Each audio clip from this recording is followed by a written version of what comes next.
दान, डर, श्रद्धा या लज्जा किसी भी प्रकार से। सर श्रद्धा शब्द की व्याख्या कीजिए। अरे ये हिस्ट्री चल रही है। हाँ ठीक है, आपने कहा, मैं व्याख्या कर दूंगा। युगों युगों तक व्याख्या चल सकती है श्रद्धा शब्द की। श्रद्धा और प्रेम दोनों शब्द बहुत अलग अलग है। श्रद्धा में, प्रेम में आदमी स्वार्थी हो जाता है, श्रद्धा में कभी आदमी स्वार्थी नहीं होता। इसलिए हर किसी से श्रद्धा रखो, प्रेम नहीं। तुम भी यही चाहो कि दुनिया तुमसे प्रेम न करे, दुनिया तुम्हारे ऊपर श्रद्धा रखिए। सर कैसे? अगर व्यक्ति को, जिससे आपको प्रेम है, आप ये चाहते हो कि उससे कोई और प्रेम ना करे, जबकि जिसके ऊपर आपकी श्रद्धा है आप चाहोगे कि उसके ऊपर से, जैसे भगवान से आपको जो है वो श्रद्धा है भगवान के ऊपर, भगवान से आपको प्रेम नहीं है। आप जिस भगवान को मानते हो, जैसे आप हनुमान जी को मानते हो, तो आप ये चाहते हो कि सब हनुमान जी को माने। लेकिन जिससे आप प्रेम करते हो, कभी नहीं चाहते कि उससे कोई और प्रेम करे। हमारे ऊपर आपकी श्रद्धा है, ना कि हमारे ऊपर हमसे आप प्रेम करते हो।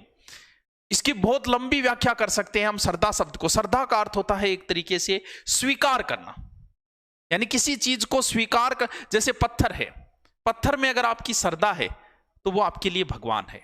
अगर पत्थर में आपकी श्रद्धा नहीं है तो वो एक पत्थर है, आपके लिए कुछ नहीं है। तो श्रद्धा पे ही सारी की सारी, बिना श्रद्धा कभी ज्ञान प्राप्त नहीं हो सकता। अगर गुरु के प्रति आपकी श्रद्धा है तो आप बहुत अच्छा जैसे ज्ञान प्राप्त करोगे। सर कैसे? अगर आपने ये सोच लिया, क्यों? क्योंकि ज्ञान के लिए आदमी को नीचा होना पड़ता है, किसी से लेने के लिए नीचा होना पड़ता है आदमी को।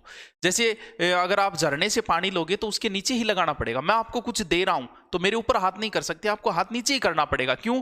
क्योंकि श्रद्धा रखोगे तो ही कर पाओगे। लक्ष्मण को ज्ञान नहीं दिया रावण ने, क्योंकि लक्ष्मण जाके पैरों की ओर खड़ा हो गया था। आके शिकायत की, बोल भैया आपने तो भेजा था, मैं गया था, अपना ये मेरा भी बड़ा ईगो हर्ट हुआ।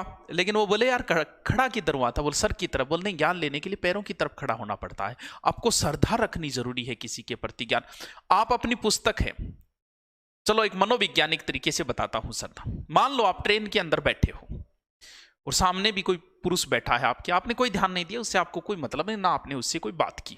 थोड़ी देर बाद कोई एक व्यक्ति आया और उसको, उस पुरुष से उस व्यक्ति ने झुककर प्रणाम किया। आपका थोड़ा ध्यान डाइवर्ट हुआ कि यार ये आदमी कौन है, कोई बड़ा आदमी लगता है। दूसरा व्यक्ति फिर आया थोड़ी देर बाद, उसने भी उनको झुक के प्रणाम किया। तब आपको लगा कि यार बंदा कोई दम वाला बंदा है। आपने जानकारी ली, पता चला कि ये पूंछे में संत है। अब आपने भी जाते समय उनके पैर छुए। पहले आप ऐसे ही बैठे थे, हो सकता है उनके पैर टच कर रहे होंगे आपके, और जाते समय क्यों? क्योंकि अब उनके प्रति आपकी श्रद्धा हो गई है। तो श्रद्धा से ज्ञान, जिस पुस्तक को आप पढ़ते हो, कई बार उस पुस्तक के ठोकर लग जाती है और आप उसको प्रणाम करते हो। क्यों भाई, ऐसा क्यों? जबकि वो तो निर्जीव वस्तु है। वो इसलिए क्योंकि उस पुस्तक के प्रति आपकी श्रद्धा हो गई है।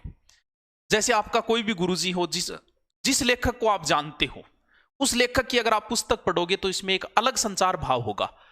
क्यों? क्योंकि उस लेखक को जानते हो तो उसकी पुस्तक में आपका श्रद्धा का भाव आएगा और इससे दिमाग की जो रगे हैं वो और काम करना शुरू कर देगी। जिस गुरुजी से आप प्रेम करते हो, ये श्रद्धा रखते हो, मान लो क्लास में आप एक गुरुजी के फैन हो, तो उस गुरुजी का घंटा आने से पहले आप एक्टिव हो जाते हो।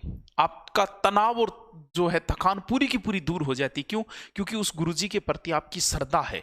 अगर श्रद्धा है तो आप ज्ञान को ज्यादा प्राप्त कर पाओगे। अगर किसी पुस्तक में आपकी श्रद्धा है तो उस पुस्तक से आप अच्छा ज्ञान प्राप्त कर पाओगे। इसीलिए श्रद्धा तभी रखी जाएगी जब आगे वाले को आप बड़ा समझोगे। बड़ा का मतलब यह नहीं है कि उम्र में बड़ा, आगे वाले को आप अगर ज्ञान में बड़ा समझते हो तो फिर आप उसके प्रति श्रद्धा है, आप उससे ज्ञान प्राप्त कर सकते हो। इसीलिए हमेशा अपने गुरुजी के प्रति श्रद्धा रखो, जिससे लगे श्रद्धा होगी तभी पढ़ पाओगे। अगर सोचो ना रहे गुरुजी तो आओ कौन, मेरे जी तो ही कौन है, तो आप कभी नहीं पढ़ सकते, फिर पढ़ना भी मत कभी उस गुरुजी। तो श्रद्धा शब्द जो है वो बहुत लंबी चौड़ी व्याख्या कर सकते हैं। तो चलते हैं आगे, चलो।